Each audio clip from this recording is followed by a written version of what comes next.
අපි හැමෝම යන්න ආස කරන අපි හැමෝම යන්න හීන දකින ස්පෝර්ට් එකක් තමයි මේ පැරාග්ලයිඩින් කියන්නේ.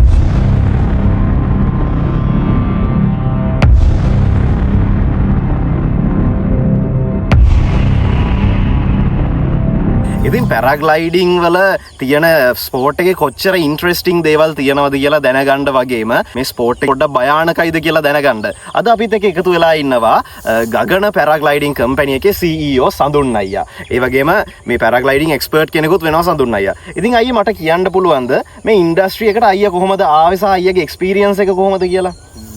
මුලින්ම මල්ලි මම මේකට ආවේ ඇත්තටම මේ අර තිබ්බටි පොඩි අමාරු රචුටි ගන්නවා. ඒ කියන්නේ මම පොඩි ඔය දැන් උඩ යන්න පොඩි මේකක් තිබ්බා පොඩි ඇත්තටම තිබ්බා පයිලට් කෙනෙක් වෙන්න ඩ්‍රීම් එකක් ඒ වගේ දේවල් තිබ්බා. සාමාන්‍ය එතනින් එහාට ගිහලා අර කාටවත් නැති මේකක් තිබ්බා මට නිකන් අර කුරුල්ලෙක් වගේ නිදහසේ ෆ්ලයි කරන්න ඕනේ මේකක් ෆීලිං එකක් තිබ්බා පොඩි ගානේ නම්. කොහොම හරි මල්ලි මම අවුරුදු 19ක් විතර try කරා. ඒ කියන්නේ මට තේරෙන කාලේ නම් try කරා මට මොකුත් සෙට් උනේ නැහැ. ඊට පස්සේ මල්ලි මම සෑහෙන කාලයක් කියන්නේ මම ජර්මන් කම්පැනි එකක් එක්ක ලින්ක් කරලා ලංකාවේ මගෙම කියන්නේ මම ගෙදර ඒ කියන්නේ මම වෙන ජොබ් එකක් කරන ගමන් ඒකෙන් එන ඉන්කම් එකත් එක්ක මල්ලි මේ හැදුවා ගෙදර එයාක්‍රාෆ්ට් එක. ඒ කියන්නේ ඒක ස්ටඩි කරලා සෑහෙන කාලෙක ස්ටඩි කරා ඒකලා ගෙදර හැදුවා එයාක්‍රාෆ්ට් එක. ඒ කියන්නේ මට ලංකාවේ තියෙන රෙගියුලේෂන්ස් මට මොකුත් එහෙම නොලෙජ් මේකක් තිබ්බේ නැහැ මොනවද මම යන්න ඕනේ කියන එක. ඒක මම හෙව්වෙත් නැත්තේ. අර ජර්මන් කම්පැනි එකත් එක්ක තියෙන මේකත් තියෙන සම්බන්ධතාවයෙන් මම මේක හැදුවා. හදලා මල්ලි කොහොම හරි අවුරුදු මම හිතන්නේ අවුරුද්දකට ආසන්න කාලයක් මම ගෙදර ඒක මේ හැදුවා තනියම. ඒ කියන්නේ මේ හදලා කොහොම හරි වින් එක ඔක්කොම හදලා එන්ජින් එකකුත් ඒකට තියලා අන්තිමේදී මල්ලි මම ඒක හෙව්වා ලංකාවේ මේකට තියෙන මොකද්ද රූල්ස් කියලා බලන්න. ඒ කියන්නේ ලංකාවේ සිවිල් ඒවියේෂන් එකේ තියෙනවා මල්ලි මේ වෙනම පොතක්. එයාක්‍රාෆ්ට් වලට ඒ කොහොම හරි ඒක බලනකොට ඒකයි සැලි වෙන්නේ නැහැ. ඊට පස්සේ මට ෆ්ලයි කරන්න ඇත්තටම පර්මිෂන් ගන්නත් බෑ ඒකට. කොහොම හරි ඒක අත්තලා දාලා ඒක මල්ලි මම මේ පැරාග්ලයිඩින් ස්ටඩි කරන්න පටන් ගත්තා. ඊට පස්සේ මට හම්බුණා ලංකාවේ කෙනෙක් අජන්තය කියලා. ඉතින් එයා තමයි මගේ මුල්ම ගුරුවරයා. එයා දැනට ලංකාවේ නැහැ. මේ එයාගෙන් බේසික් දේවල් ටික මම ඉගෙන ගත්තා. ඉගෙනගෙන මල්ලි මම එයාගෙම ඉන්ස්ට්‍රක්ටර් වෙන මාස්ටර් ඉන්ස්ට්‍රක්ටර් කෙනෙක් සවුත් කොරියාවල. එයා මල්ලි අවුරුද්දකට සැරයක් ලංකාවට යනවා. ඊට පස්සේ එහෙම එයාගෙන් තමයි ගොඩක් දේවල් අත්දැක ඉගෙන ගත්තා. ලොකු කැපැසිටි එකක් තියෙනවා මොකද මේ ආදරෙන් ගන්න ඕනේ.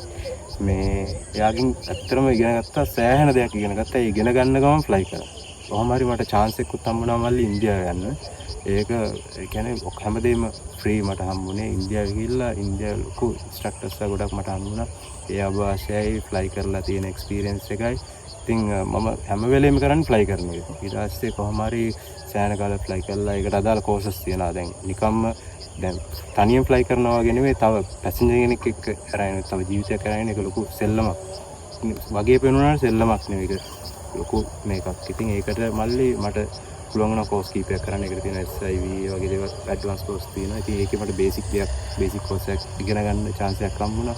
ඒ වගේ දේවල් ස්ටඩි කරන්න පොඩි chance එකක් හම්බුණා. ඉතින් එහෙම හම්බෙලා එක්සෑම් තිබ්බා. එක්සෑම් 6ක් තියෙනවා මල්ලි මේකේ. එක්සෑම් පාස් වෙලා මට හම්බුණා ඉන්ටර්නැෂනල් ලයිසන් එකක් ටැන්ඩම් ලයිසන්. ඒ කියන්නේ දෙන්නේ එකක් යන්නේ. ඒකම මට තිබ්බේ සෝලෝ ලයිසන් එක. සෝලෝ ෆ්ලයි වුණ ලෝකේ වුණ තැනක තිබෙන ලයිසන් තිබ්බා.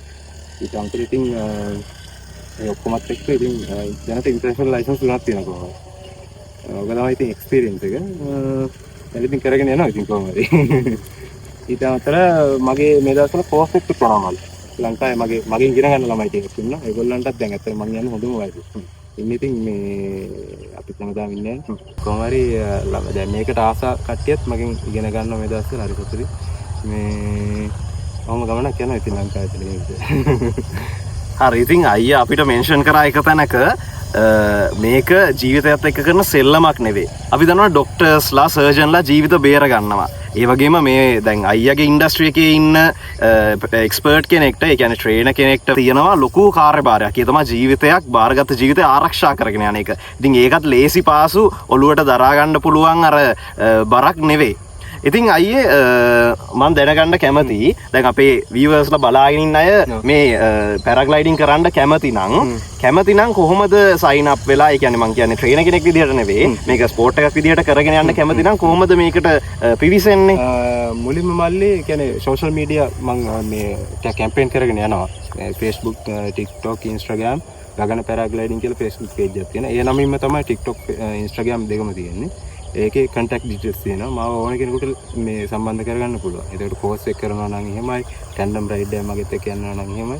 එහෙම කන්ටැක්ට් කරගන්න පුළුවන් මාව. ඒකට ඉතින් හැමදේම මම ස්ටෙප් බයි ස්ටෙප් එක්ස්ප්ලেইন කරනවා මේක වෙන්නේ කියලා. ඉතින් සරලවම කෝස් එක නැතුව පැසෙන්ජර් කෙනෙක් විදිහට ඇවිල්ලා ෆ්ලයි කරන්න ආසාවක් තියෙන කෙනෙකුට මේ කියන්නේ මම පොඩි ඒ කියන්නේ සුළු දෙයක් තියෙන්නේ. එයාට ඇඳන් ඉන්න ඕනේ ඩ්‍රෙස් එක, ෂූස් දාගෙන ඉන්න ඕනේ අනිවාර්යයෙන්. ඒකට අනිවාර්යෙන් එයාගේ 100,000ක් මයින්ඩ් එක රිලැක්ස් වෙන්න ඕනේ. ඇත්තටම මේක මේ එක්ස්පීරියන්ස් එක මල්ලි ලංකාවේ වෙන කොහෙවත් ගන්න නැහැ. ඇත්ත කතාව. ඒ කියන්නේ ගන්න හරි අමාරුයි. පයිලට්ස්වත් ලංකාවේ නැති තරම්. අත ඇඟිලි 10ටත් අඩු පයිලට්ස් සංඛ්‍යාවක් ඉන්නේ ලංකාවේ. ඒකිනුත් ටැන්ඩම් කරන්නේ දැනට 3 දෙනෙක් ලංකාවේ. ඉතින් මේ අමුතු මේක ගන්න ඕන එක්ස්පීරියන්ස් එක. ජීවිතේ කවදා හරි විඳින්න පුළුවන් හොඳම අත්දැකීම් වලින් එකක් මේක. ආයෙත් කියන්න දෙයක් නැහැ ඒ ගැන. ඉතින් එහෙම කෙනෙකුට ඉතින් සාමාන්‍යයෙන් එයා ලයිෆ් ටයිම් ට්‍රීට්මන්ට් මොනවා හරි කරන කෙනෙකුට ඇත්තටම මේක කරන්න ටිකක් අමාරුයි. ෆිසිකල් ටිකක් හොඳ වෙන්න ඕනේ. සර්ජරිස් මොනවා කරලා නැත්තම් පැරාග්ලයිඩින් රයිඩ් එකක් යන්න පුළුවන්. සර්ජරි කියන්නේ ලොකුවට කියපු සර්ජරිස් නෙවෙයි. සාමාන්‍ය සුළු දෙයක් අවුලක් නැහැ. නමුත් ලොකුවට මොනවා හරි කරලා තියෙනවනම් ඒ කරන්න බෑ, අමාරුයි. මොකද අපි මම පැසෙන්ජර් 100 මිලියනක් වගේ කියන්න ඕනේ යාගේ ජීවිතේට. ඉතින් ඒ රිස්ක් එක මම ගන්න හැම වෙලේම සේෆ්ටි ෆස්ට්. මේ 100,000 ජීවිතය ආරක්ෂා කරගෙන එයාට හොඳම එක්ස්පීරියන්ස් දෙන්න පුළුවන් හොඳම එක්ස්පීරියන්ස් එක ලංකාව ඇතුලේ දෙනවා. මේ ඒක ආයේ වචන වලින් කියන්න බෑ. යන්න ඕනේ මෙතෙන්ට ඇවිල්ලා එක්ස්පීරියන්ස් එක ගන්නවා. පැරාග්ලයිඩින් පැසෙන්ජර්ව එක්කගෙන යන පයිලට් එයාගේ ජීවිතයට 100ට බිලියනයක් වගේ කියන්න ඕනේ. ඉතින් අයියේ මේ ඉන්ඩස්ට්‍රි එක ඇතුලේ මොනවා හරිම ඇක්සිඩන්ට් වෙලා තියෙනවද? ජීවිතයක් නැතිවෙන්න නැත්නම් මරණාසන්න මොහොතකට ලං වෙච්ච ඇක්සිඩන්ට්ස් වෙලා තියෙනවද? මොකද පොඩ්ඩක් අපි දැන් පැරාග්ලයිඩින් යන්න ගොඩක් අය කැමති ඇති අනිවාර්යෙන්ම. ගොඩක් ආස වුණත් අර අපිව එක නවත්තන බැරිය එකක් තියෙනවා නම් ඒ අර මේකට කරන්න තියෙන බය. ඉතින් අයියේ මොනවා හරි ඇක්සිඩන්ට්ස් වෙලා තියෙනවද? එහෙම මොකක් හරි අයියගේ එක්ස්පීරියන්ස් එක තුලේ මොනවා හරි වෙලා තියෙනවද? මල්ලි කියන්නේ ඇක්සිඩන්ට් කියන්නේ මේක බේසික්. ස්ටුඩන්ට් කාලේ ඇක්සිඩන්ට් වෙන්න පුළුවන් සම්භාවිතාවය ටිකක් වැඩි. හේතුව මල්ලි ඉගෙන ගන්න කාලේ ඇක්සිඩන්ට් නැතුව නෙවෙයි. මේක ඇවිල්ලා සහැල්ලු ගියන්න යන එක. 99.99 මල්ලි ආරක්ෂිතම ස්පෝට් එකක් මේක. එතකොට ඇක්සිඩන්ට් වෙන්න තියෙන මේක ඇත්තම අඩු. ඒ කියන්නේ අපි හැම වෙලෙම ටච් එකේ ඉන්නේ ස්ටුඩන්ට් කෙනෙක්. ස්ටුඩන්ට් කාලේ අපි ගයිඩ් කරන ස්ටුඩන්ට් ගැන. එතකොට මම ට්‍රේනින් වෙන කාලෙත් මගේ ඉන්ස්ට්‍රක්ටර්ස්ලා මාව ගයිඩ් කරා හැම වෙලෙම. ඇක්සිඩන්ට් නැහැ. ඒ කියන්නේ ලංකාවේ කිසිම ඇක්සිඩන්ට් එකක් මේ වෙනකම් වෙලා නැහැ මල්ලි. ඒක 100,000ක් වගකීමෙන් කියන්න පුළුවන්. එතකොට ඇක්සිඩන්ට් නැතුව නෙවෙයි. ලෝකේ සමහර රටවල් වල තියෙනවා. ඒ කියන්නේ ලංකාවේ තියෙන වෙදේක නෙවෙයි අනිත් රටවල් වල තියෙන්නේ.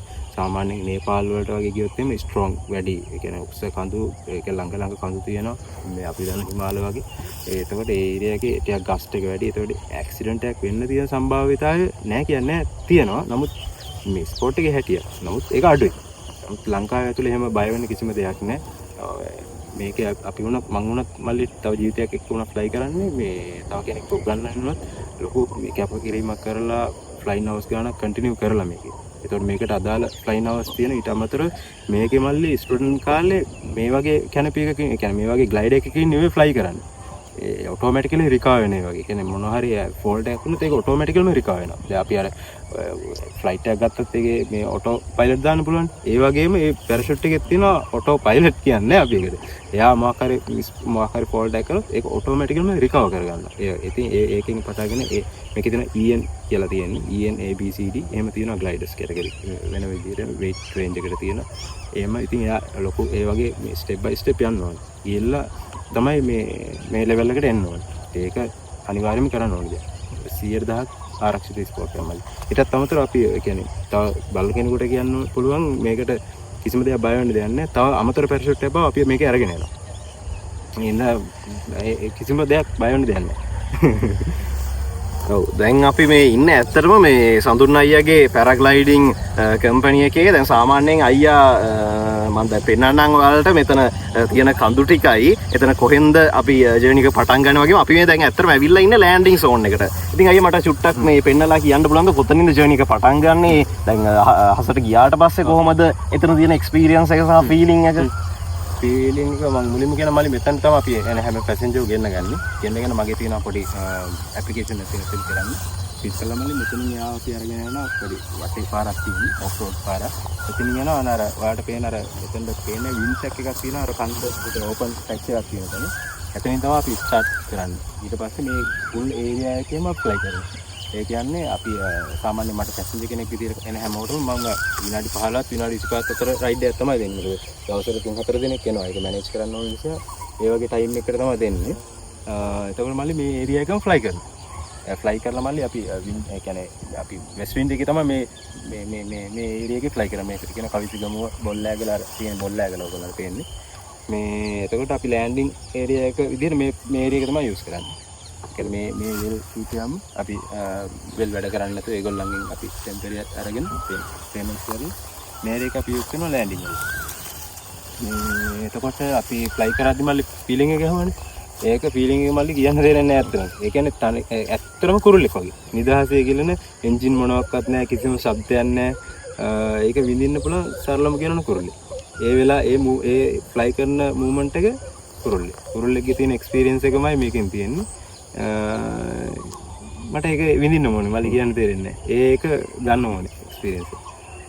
පැරග්ලයිඩින් යන්න ලංකාවේ තියෙන්නේ කුරුණෑගල විතරක් නෙවෙයිනේ. ලංකාවේ එක එක ලොකේෂන් වල පැරග්ලයිඩින් යන්න පුළුවන්. ඉතින් අයියා මට කියන්න පුළුවන්ද ලංකාවේ තවත් මේ වගේ ලොකේෂන් වලට අමතරව තවත් කොහෙද අපිට පැරග්ලයිඩින් යන්න පුළුවන් තැන් තියෙන්නේ?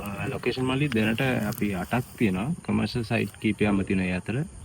මේ සයිට් එක මල්ලි මේ කුරුණෑගල රිදීගම මේක හැරි බොල්ලෑගල කියන මම කලින් කිව්වා වගේ මේ සයිට් එක මල්ලි පටන් ගන්න අපි අප්‍රේල් ඉඳන් නොවැම්බර් වෙනකන්. ඒ කියන්නේ ලංකාවේ වෙස්ට් වින්ඩ් සීසන් එක. ඊට පස්සේ අපි වෙස්ට් වින්ඩ් එක අතර වෙනවත් එක්කම නොවැම්බර් ඉඳන් අප්‍රේල් වෙනකන් තියෙන ඊස්ට් වින්ඩ් එක ලංකාවේ. එතකොට අපිට මේ සයිට් එක ඇප්ලයි කරන්න බෑ. එතකොට ඩිරෙක්ෂන් එකෙන් අනිත් පැත්තේ. අපි එතකොට අපිට එතකොට සයිට් තියෙනවා 18 වංගුව තියෙනවා. ඊට පස්සේ delta James Taylor T plantation එක ඇප්ලයි කරනවා. ඊට අමතරව අපි මේ මෑතකදී ඉන්ට්‍රොඩියුස් කරා ලංකාවේ අලුත් සයිට් එක පූනාගල. ඇල්ල වැල්ලවයි. ඒ කියන්නේ බණ්ඩාර වෙලයි වැල්ලවයි අතර කියන්නේ තියෙන අපි ලෑන්ඩ් කරන්නේ වැල්ලවයි ටේක් ඔෆ් කරන්නේ මේ බණ්ඩාර වල පැත්තෙන්. ඒක ලොකුස කන්දක් මේ දවසට මේක පාරක් විතර වගේ යන්න පුළුවන් හයික් ඇන්ඩ් ෆ්ලයි එකක් ඒක. මේ එක්ස්පීරියන්ස් එක ගන්න පුළුවන් සයිට් එකක් එතන. ඊටත් අමතරව මේ අපේ තව පොඩි සයිට්ස් තියෙනවා. මේ කියන්නේ අම්බුලාවට ආසන්න ඒරියා එක තියෙනවා. ඊට අමතරව ඔය ගම්පොළම පැත්තේ තව සයිට් එකක් තියෙනවා. ඒකට ඒව නම් අර ලොකුවට ප්‍රොමෝට් වෙලා නැහැ. අපි ඔය එච්චර කරන්නේ නැහැ. ඒ කියන්නේ කරන්න බැරි විතර පොඩි කඳු ඒ වගේ. කමර්ෂල් විදිහට යන්නේ අර සයිට් එක තුන තමයි. දැනට මෙතන අපි දැන් මරම කී කෝස් එකක් යනවා කියන කෝස් එක ළමයි මෙතන හැම ඒරියාකම ලෑන්ඩින් කියන්නේ අපි වෙල් තියෙනවනේ. ඒගොල්ලන්ට ලෑන්ඩ් කරන්න පුළුවන්. ඊට අමතරව සිංක් ටිකක් අඩුයි. හැබැයි ලොකු එක්ස්පීරියන්ස් එකක් දෙන්න පුළුවන් හොඳ සයිට් එක තමයි මෙතන. පැරග්ලයිඩින් යන්න ආසාවෙන් ඉන්න පැරග්ලයිඩින් යන්න බලාපොරොත්තුවක් තියෙන ඔයාලට අපි එන්කරේජ් කරනවා. ඉතින් අපිත් එක්ක එකතු වෙලා මේ ස්පෝර්ට් එකේ රහ විඳලා බලන්න කියලා. ඉතින් සඳුන් අයියා thank you අද අපිත් එක්ක එකතු වුණාට මේ ඉන්ටර්විව් එකට. ඉතින් මම මේක බලන ඔයාලට කියන්න කැමතියි. ඔයාලා පැරග්ලයිඩින් කවදා හරි ගිහිල්ලා තියෙනවා නම් අනිවාර්යයෙන්ම පහලින් කමෙන්ට් සෙක්ෂන් එකේ කමෙන්ට් එකක් දාන්න. ඔයා ගියේ මොන ලොකේෂන් එකේ ඉඳලාද? ඔයාගේ එක්ස්පීරියන්ස් එක ගැන පොඩ්ඩක් අපිට කියන්න. එහෙනම් තවත් එක්ස්පීරියන්ස් එකකින් අපි ඊළඟ වීඩියෝ එකේ හම්බෙමු.